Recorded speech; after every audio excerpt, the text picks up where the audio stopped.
And Father, beyond all those prayers, we pray that he would be a worshiper all of his life, that his heart would be bent towards you, that you would keep his heart soft, and that you would give him strength.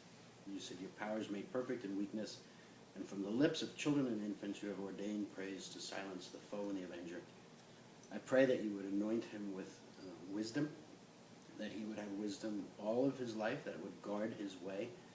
that it would be in his heart, on his tongue, that he would be very quick to listen, slow to speak, that you would grant to him extraordinary spiritual wisdom.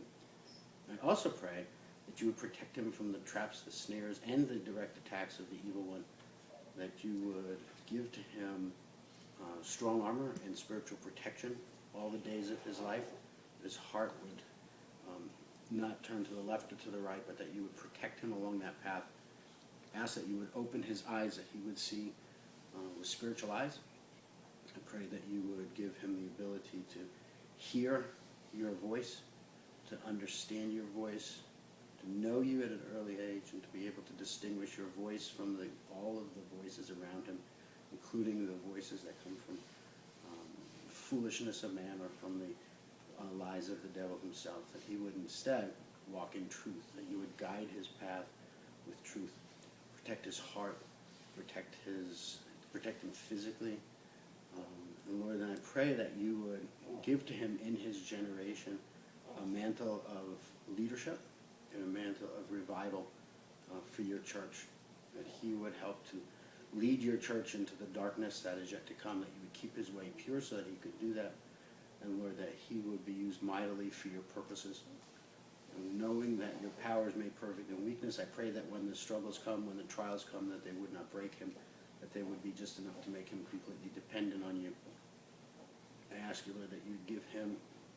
a will that is strong for you, but soft in obedience. I pray that he'd be a joy to his mom and to his dad all the days of his life. I pray against all forms of rebellion that would not be sown into his heart, that he would not go through rebellious teenage years, that he would not turn his heart away from you, that he would listen to the counsel of his mother and his father, and that he would obey them and live a long life. I pray that if you would have him get married someday, even now you'd be raising up a godly woman for him, and that should Jesus tarry, that there would be godly offspring that continue through his line for your name's sake. But I pray that this young baby would be the young man that helps your church in the darkness that is yet to come. Give him a boldness that comes only from your spirit. And I pray, Lord, that his eyes would indeed see in the spiritual realm, and that he would have discernment in that sight. Guard his tongue, that he would know when to speak, learn when to be quiet, but that there would be healing from his words, and that there would be wisdom that comes forth from the things that he says. And I pray, Lord, that you would cause him to grow strong physically.